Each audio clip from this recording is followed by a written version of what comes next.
ಸವಿ ಭೋಜನ ಕಾರ್ಯಕ್ರಮಕ್ಕೆ ಸ್ವಾಗತ. ಇವತ್ತು ನಾನು ನಿಮಗೆ ಸಿಂಪಲ್ಲಾಗೆ ಒಂದು ಕ್ಯಾಪ್ಸಿಕಮ್ ಗ್ರೇವಿನ ಸೆಮಿ ಗ್ರೇವಿನ ಹೇಗೆ ಮಾಡೋದು ಅಂತ ಹೇಳ್ಕೊಡ್ತಾ ಇದ್ದೀನಿ. ಇದು ಚಪಾತಿಗಂತೂ ಸೂಪರಾಗಿರುತ್ತೆ ಕಾಂಬಿನೇಷನು. ಬನ್ನಿ ನೋಡೋಣ ಇದಕ್ಕೆ ಏನೆಲ್ಲ ಇಂಗ್ರೀಡಿಯೆಂಟ್ಸ್ ಬೇಕು ಅಂತ ನೋಟ್ ಮಾಡ್ಕೊಳ್ಳೋಣ. ಸುಮಾರಾಗಿಲ್ಲ ಅಂತ ಹೇಳಿದ್ರು ನಾನು ಒಂದು ಅರ್ಧ kg ಕ್ಯಾಪ್ಸಿಕಮ್ನ ತೊಳೆದು ಅದರೊಳಗಡೆ ಇರೋ ಬೀಜ ಎಲ್ಲ ತೆಗೆದು ಈ ರೀತಿ ಸಣ್ಣದಾಗಿ ಕಟ್ ಮಾಡಿಕೊಂಡಿದ್ದೀನಿ. ಬೀಜನ ರಿಮೂವ್ ಮಾಡ್ಕೊಳ್ಳಿ, ಇಲ್ಲಾಂದರೆ ಟೇಸ್ಟ್ ಅಷ್ಟು ಚೆನ್ನಾಗಿರಲ್ಲ. ಆನಂತರ 2 ಮೀಡಿಯಮ್ ಸೈಜ್ ಈರುಳ್ಳಿನ ಸಣ್ಣದಾಗಿ ಕಟ್ ಮಾಡಿದ್ದೀನಿ.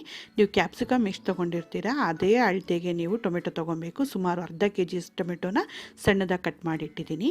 ಆ ನಂತರ ಇಲ್ಲಿ ನಾನು ಏನು ಮಾಡಿದ್ದೀನಿ, 1 ಟೇಬಲ್ ಸ್ಪೂನ್ ಅಷ್ಟು ನಾನು ಕಡಲೆ ಹಿಟ್ಟು ತೊಗೊಂಡಿದ್ದೀನಿ. ಇದು ಬಜ್ಜಿ ಬೋಂಡ ಮಾಡ್ತಾರಲ್ಲ ಆ ಹಿಟ್ಟು. ಇದು ಹಾಕೋದ್ರಿಂದ ಒಳ್ಳೆ ಟೇಸ್ಟ್ ಬರುತ್ತೆ ಮತ್ತು ಟೆಕ್ಸ್ಚರ್ ಚೆನ್ನಾಗಿ ಬರುತ್ತೆ. ನಂತರ ನೋಡಿ 1 ಚಿಟಿಕೆಯಷ್ಟು ಇಂಗು, ಒಂದು ಅರ್ಧ ಟೀ ಸ್ಪೂನಷ್ಟು ಜೀರಿಗೆ, 1 ಟೀ ಸ್ಪೂನಷ್ಟು ಸಾಸಿವೆ ತೊಗೊಂಡಿದ್ದೀನಿ. ಆನಂತರ ಸ್ಪೈಸಸಲ್ಲಿ ನಾನು ಇಲ್ಲಿ ಏನು ಮಾಡಿದ್ದೀನಿ, ಒಂದು 1/4 ಟೀ ಸ್ಪೂನಷ್ಟು ಅರಿಶಿನ ಪೌಡ್ರು, ಒಂದು ಅರ್ಧ ಟೀ ಸ್ಪೂನಷ್ಟು ಗರಂ ಮಸಾಲ, 1 ಟೇಬಲ್ ಸ್ಪೂನಷ್ಟು ಧನಿಯಾ ಪುಡಿ. ಇದು ಹಾಕೋದ್ರಿಂದ ಒಳ್ಳೆ ಟೇಸ್ಟ್ ಬರುತ್ತೆ ಕ್ಯಾಪ್ಸಿಕಮ್ ಸ್ಮೆಲ್ಗೂ ಅದಕ್ಕೂ. ನಂತರ ಒಂದು 2 ಟೇಬಲ್ ಸ್ಪೂನಷ್ಟು ರೆಡ್ ಚಿಲ್ಲಿ ಪೌಡರ್ ತೊಗೊಂಡಿದ್ದೀನಿ.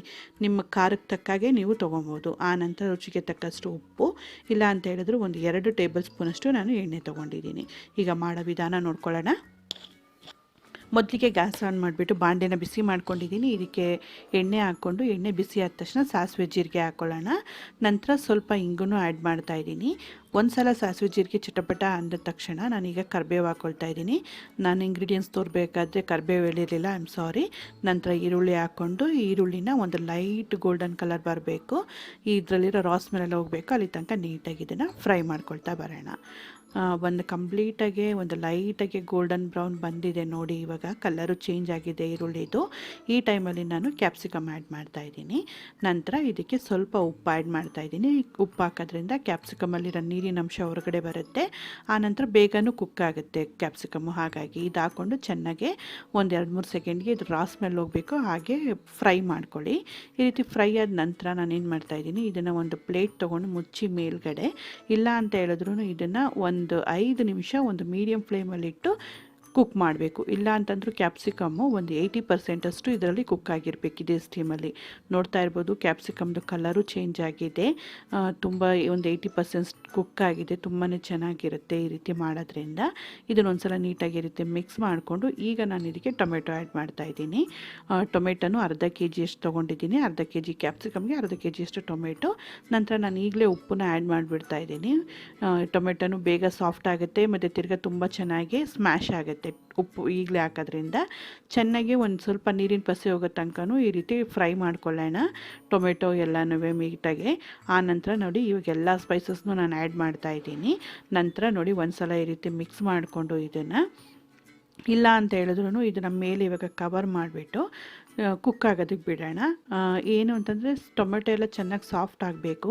ಇದಕ್ಕಿಲ್ಲ ಅಂತಂದ್ರೂ ಒಂದು 5 ನಿಮಿಷ ಒಂದು ಮೀಡಿಯಮ್ ಫ್ಲೇಮಲ್ಲಿಟ್ಟು ನೀವು ಕುಕ್ ಮಾಡಬೇಕಾಗತ್ತೆ. ಒಂದು ಲೋ ಫ್ಲೇಮಲ್ಲಿಟ್ಟು ಕುಕ್ ಮಾಡಿದ್ರೆ ಇನ್ನೂ ಚೆನ್ನಾಗಿ ಬರುತ್ತೆ. ಟೊಮೆಟೊ ಚೆನ್ನಾಗಿ ಸಾಫ್ಟ್ ಎಲ್ಲ ಆಗುತ್ತೆ, ತುಂಬ ಚೆನ್ನಾಗಿರುತ್ತೆ ಟೇಸ್ಟು.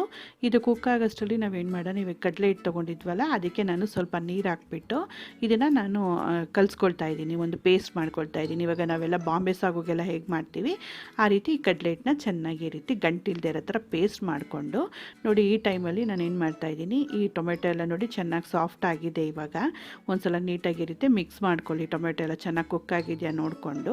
ಈಗ ಲಾಸ್ಟಲ್ಲಿ ನೀವೇನು ಮಾಡಬೇಕು ಅಂದರೆ, ನಾವೇನು ಈ ಕಡಲೆ ಹಿಟ್ಟಿನ ಮಿಶ್ರಣನ ಕಲಿಸ್ಕೊಂಡಿದ್ವಿ ನೋಡಿ, ಆ ಮಿಶ್ರಣನ ಈಗ ಆ್ಯಡ್ ಮಾಡ್ಕೊಳ್ತಾ ಇದ್ದೀನಿ.